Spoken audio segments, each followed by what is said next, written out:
soundstripe.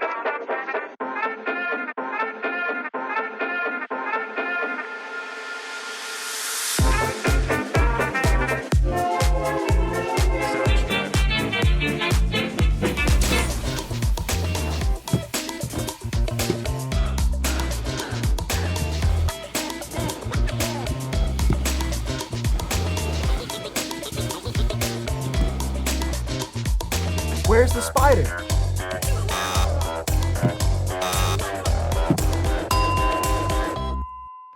Hey V-Kids!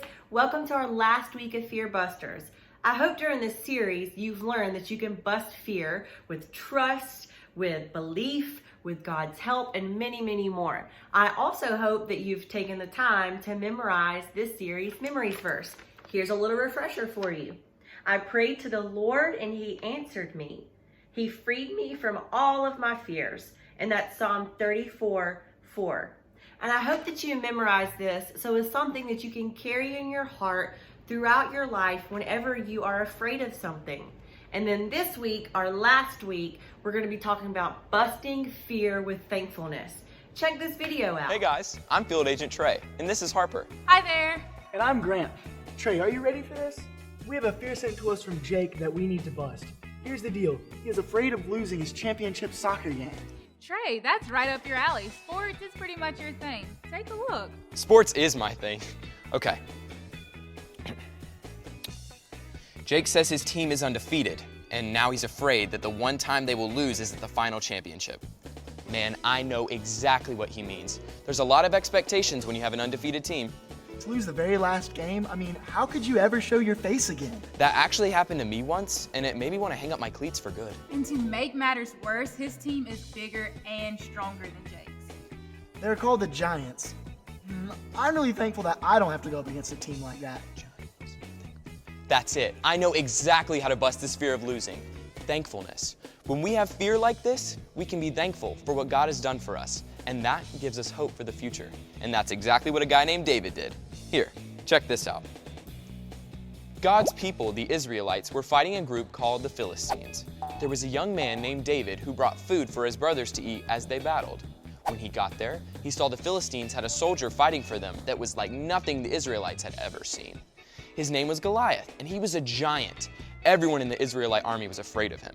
He would go into the middle of the battlefield and yell for someone to come out and fight him. This went on for several days, and no one wanted to go up against the giant. This made David upset. He went to King Saul and asked to fight Goliath. David told the king that God had helped him defeat a lion and a bear before, and he knew God would help him now.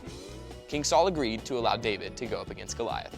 So, David went to the stream and picked up 5 smooth stones and put them in his bag with his sling. Then, he took his bag and walked up and stood in front of Goliath. David reached into his bag and took out a sling and a stone and swung it at the giant. The stone hit right into Goliath's forehead and knocked him down. When the Philistines saw what David had done, they turned and ran. David defeated the giant, and the Israelites had won.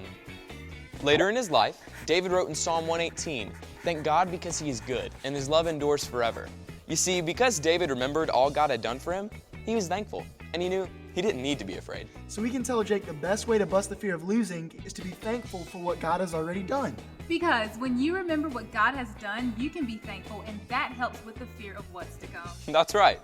I'd say fear of losing plus thankfulness equals that this fear is... Oh, sorry, this is kind of awkward.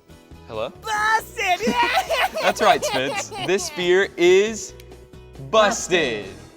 Wow, David really defeated that giant. And then later in life, if you read later in the Bible, David actually writes about how thankful he was that God had done so much in his life. So even during our difficult times, we can look back on all that God has done and how thankful we are to help us during those hard times. So think about it. What are you thankful for? So don't forget, you can also head over to our website at myvillage.cc and check out all the activities that we have, and they'll help you to better understand what it means to bust fear with thankfulness. I had such a great time during Fearbusters with you, but make sure to come back next week to check out our brand new series. Bye, V-Kids!